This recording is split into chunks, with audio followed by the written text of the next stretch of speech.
Well, Jamie, I am so happy to be able to put my sourdough class on video. I've been teaching it for many years, and in fact, I'm just fresh off of teaching a class of 10 ladies here in the kitchen, and they were so hungry, literally, just for the knowledge of it. And don't you think that's really increased over, say, 10, 12 years ago when we first started? Well, you were talking about teaching the class, and the first thing I thought of is that's where we met.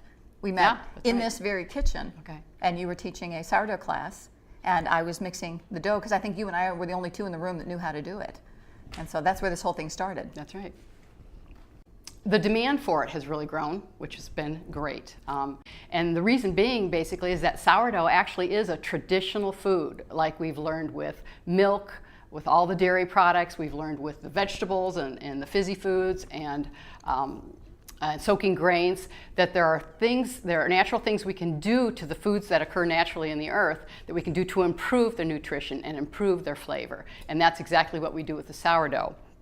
And also, as we've talked with everything else, the good, better, and best, the only way that you're going to absolutely know for sure what's in your food is if you put it in there yourself with your own hands. Right. And the beauty of bread is flour, water, and salt. And you cannot find that in the grocery store. You cannot find a bag of bread that says flour, water, and salt. There's always something else, because in the grocery store, as you said, the grocery store is not our enemy. Yeah. But the grocery store is a business. It has to make a profit, and those things have to sit on shelves. Right. It's just the way that it goes. And so the only way that you're going to have flour, water, salt is if they come to your class and learn how to make sourdough bread the traditional way.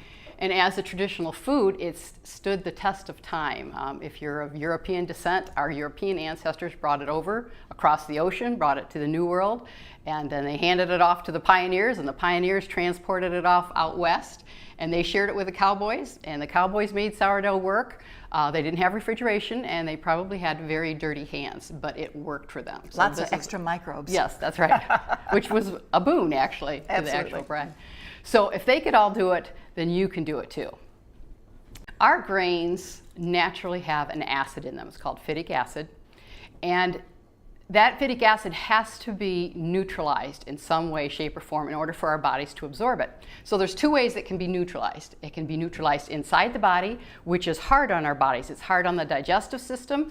It requires more enzymes, and it depletes our systems of minerals. So it can be neutralized inside, or it can be neutralized outside the body, which is exactly what the sourdough process does.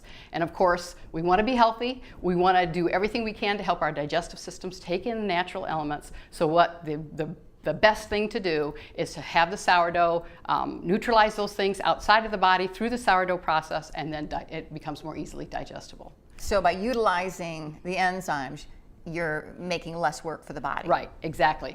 But it also causes the development of more nutrition, more vitamins and more minerals are also developed in the sourdough process, which is big.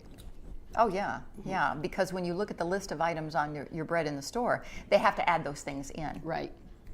Whereas what you're saying is by doing it in a traditional way, it creates it for us and creates less work for us. So it's a good thing coming and a good thing going. Right. So when we go to the store and we take bread off the shelf to make our sandwiches with, we're actually depleting our mineral resources. Right. So when you take that bread off the shelf, put it back on there. Look for sourdough bread, which is not easy to find in our grocery stores. True sourdough. No, but as the real food movement, the slow food movement is gaining steam, you know, the marketers understand that, and there are certain buzzwords that they use. And you can see sourdough on the shelf. My son recently picked up a loaf of bread that he thought that was food of the gods, and I said, turn it over. Read to me what's on the back. There was no starter. So was that truly a sourdough bread? Probably not, because they have a way of making a sourdough flavoring that they can put in there. You get a healthier product through the sourdough process.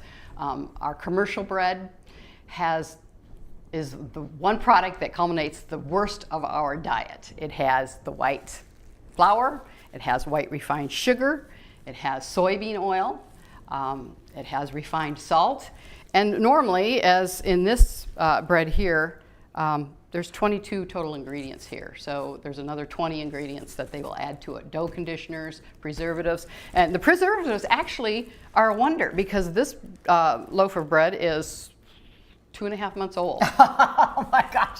And it is just as soft as it can be. Yeah. So you want to stay away from the refined bread and move toward the sourdough process if you're trying to improve your diet. The sourdough bread that I teach is not just a matter of a hard, like a lot of people picture sourdough bread as being hard, very sour and everything. I teach a sourdough bread process that allows you to also use the same dough and make pizza crusts, tortillas, pita bread, any kind of bun, cinnamon rolls. So this is a huge time saver. Yes, this is a huge time saver because you have one process, and with just a little bit of practice, you can make many, many varieties of bread.